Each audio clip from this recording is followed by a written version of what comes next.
आनंदी, गाणं आम्ही अगदी ग्रँड बेंचवर आणि ग्रँड म्युझिक लॉन्चमध्ये गाणं ऐकलेलं आहे.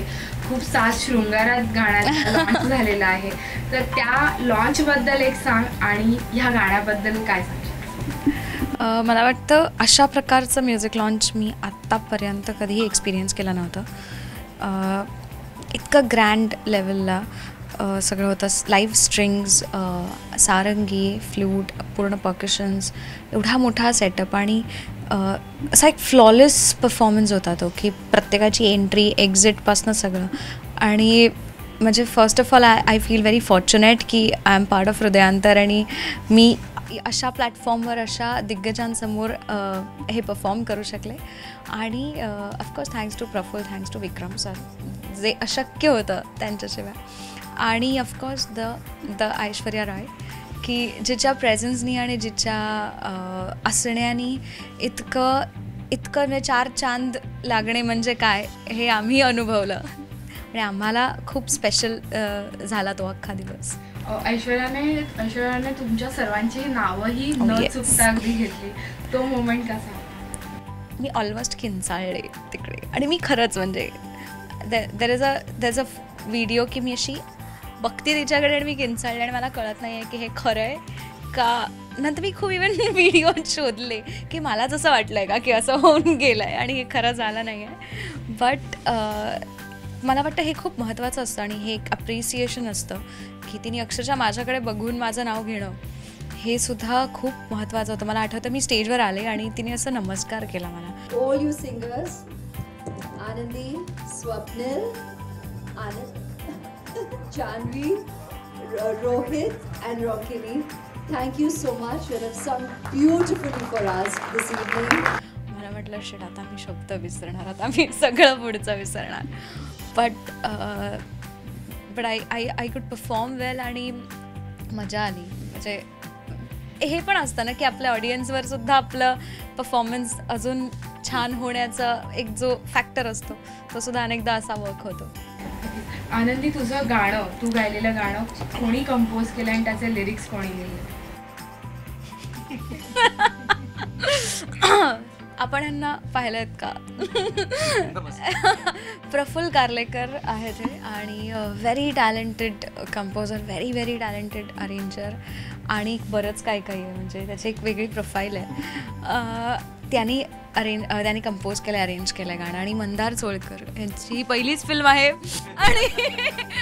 आणि त्यांना या फिल्ममुळे ब्रेक मिळाला जुलै. नाही, मला वाटतं प्रत्येक फिल्ममध्ये म्हणजे मंदारच्या गाण्याशिवाय फिल्म्स आजकाल होत नाहीत, सेन्सॉर होत नाहीत.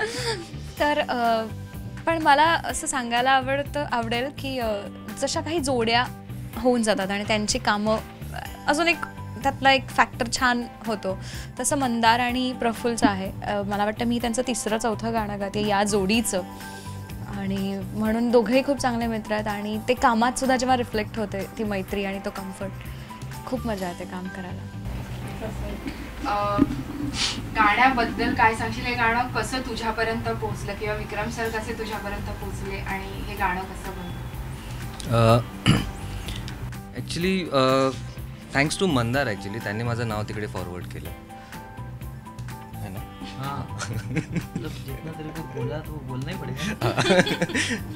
सो आमची पहिली मीटिंग अशी होती विक्रम सरांबरोबर की म्हणजे माझी डायरेक्ट नरेशन होतं मला. म्हणजे त्याच्या अगोदर असं काही झालं नाही की ते माझ्या म्युझिक रूमला आले, माझं काम ऐकलं किंवा त्यांनी आम्ही काही डिस्कशन केलेलं त्याच्याबद्दल. सो फर्स्ट मीटिंग अशी होती की direct narration and then we come to situations की काय कशा पद्धतीची गाणी आपल्याला ह्या फिल्ममध्ये अपेक्षित आहेत, काय त्यांचं टेम्परामेंट असणार आहे वगैरे. सो ह्या गाण्याबद्दल त्यांनी मला जे ब्रीफिंग केलेलं त्याप्रमाणे जसं आनंदीचं गाणं आहे वाटेवरी. सो इट्स लाईक शब्दच सांगतात त्या गाण्याची सगळी कहाणी की काय त्या गाण्यासाठी रिक्वायरमेंट होतं आणि कसं ते गाणं कंपोज व्हायला हवं होतं.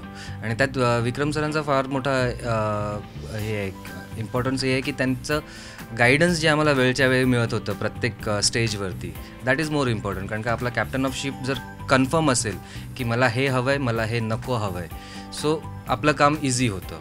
ग्रे एरियामध्ये काहीच नव्हतं, black and white, this is black, this is white, that's it. बाकी मंदार सांगेलच पुढची. मला या चित्रपटातली किती गाणी तू लिहिली आहेस आणि तुझं त्यातलं फेवरेट गाणं कोणतं आहे आणि कोणी हे गाणं किती चांगलं गायलंय? या चित्रपटाबद्दल मला सांगायला आवडेल की खूप दिवसानंतर एक आपल्याला सोलो प्रोजेक्ट मिळतं, आपण ज्याला म्हणतो की सध्या ट्रेंड आहे की वेगवेगळे गीतकार वेगवेगळे संगीतकार मिळून एक चित्रपट पुढे नेतात, एक म्युझिक त्याचं सजवतात. पण सुदैवाने हां, म्हणजे प्रफुल्ल कार्लेकर बरोबर मी आत्तापर्यंत जी कामं केली सगळी प्रफुल्ल कार्लेकर हा एकमेवच आहे त्याच्यात. त्यामुळे म्हणजे मी काम केलेला प्रफुल्ल कार्लेकरच असतो त्या चित्रपटात. पण हृदयांतरचा बाबत मात्र मला नक्कीच आवर्जून सांगायला आवडेल की 5 वेगवेगळ्या प्रकारची गाणी, खरं तर आधी ती 4च गाणी होती. बरं, त्या गाण्यांचे सिच्युएशन्स पण असे सांगता येणार नाहीत की ह्याला आपण हॅप्पी सॉन्ग म्हणू, ह्याला आपण रोमॅन्टिक सॉन्ग म्हणू. त्यातल्या त्यात लहान माझी बाहुली हे पण एक थोडंसं सॅड झोनकडे जाणारं किंवा थोडंसं सेंटिमेंटल किंवा काय म्हणू आपण त्याला सिच्युएशनल गाणं आपण म्हणू शकतो सॅड झोनमधलं. पण अदरवाईज बाकी कुठल्या गाण्यांचं तुम्हाला असं बायफर्केशन करता येणार नाही. पण गाणी स्वतःतल्या स्वतःमध्ये खूप चांगली झाली आहेत. मला असं वाटतं की कविता म्हणजे शब्द हा फॅक्टर हृदयांतरच्या गाण्याचा एक प्लस पॉईंट आहे, जो की खरं तर आजकालच्या चित्रपटातल्या गाण्यातनं आपल्याला फार अभावाने बघायला मिळतो. मी माझ्यासकट सांगतो आहे, कारण तुम्हाला म्युझिकचाच एवढा भरणा एवढा असतो किंवा सिच्युएशन्सच अशा मिळतात की तुम्हाला फार काही काव्यात्मक लिहायला मिळत नाही. पण येस, हृदयांतरच्या माध्यमातून मला खूप चांगलं लिहायला मिळालं. खूप चांगली कंपोजिशन्स लोकांपर्यंत पोचतील. सिंगर्स सगळे वर्सटाईल आणि चांगले चांगले सिंगर्स आहेत. तुझा प्रश्न की कुठलं माझं आवडतं गाणं आणि कोणी कसं गायलं आहे, तर माझं आवडतं गाणं मी एक हिंदी गाणं लिहिलं आहे जे एंड स्क्रोलला आहे गाणं. रोंकिनी गुप्ता म्हणून आमची मैत्रीण आहे, तिने खूप सुंदर रोंकिनीने ते गाणं गायलेलं आहे. आणि मला आवर्जून सांगावं असं वाटतं की एखाद्या भाषेत जेव्हा तुम्ही सरावलेले नसता आणि तुम्ही पहिला प्रयत्न करत असता किंवा तुम्ही चाचपडत असता, तेव्हा तुम्हाला एखादी हिंदी गाणं लिहायला मिळणं आणि ते इतकं छान पद्धतीने त्याची चाल इतकी छान असणं आणि ते प्रेझेंट होताना इतक्या छान पद्धतीने त्या सिंगरने गाणं आणि लोकांना ते आवडणं. बऱ्याच लोकांनी कॉम्प्लिमेंट्स दिलेत, नो डाऊट. म्हणजे आता आनंदी समोर आहे, बट तरीही प्रश्न खरा आहे, त्यामुळे उत्तर खरं आहे. आनंदीची सगळीच गाणी ती माझी असलेली किंवा माझी नसलेली मला आवडत असतात. पण पुन्हा एकदा अजून एक गाणं आहे पुन्हा एकदा अजून एक गाणं आहे हृदयांतरमधलंच, जे कल्पना पटवारी यांनी गायलेलं आहे, लहान माझी बाहुली. ते मला असं वाटतं ते गाणं ऐकल्यानंतर ते सगळ्यांच्याच खूप जवळचं होईल आणि मला त्यात काम करायला मजा आली, खूपच मजा आली मला त्याच्यात. आनंदी गाण्याची सर्वांना साथ द्यायची, प्लीज हार्मनीज वगैरे गा यार. स्केलच शोधावी लागेल मग. वाटेवरी काटे जरी चालायचे, कोडे भरकटलेले धागे गुरफटलेले जोडायचे. आनंदी अश्रूंची चव चाखूया सतरंगी, स्वप्नांनी जग जिंकूया, शोधूया पुन्हा चुकलेल्या खुणा, झुकल्या पापण्या उघडाव्या,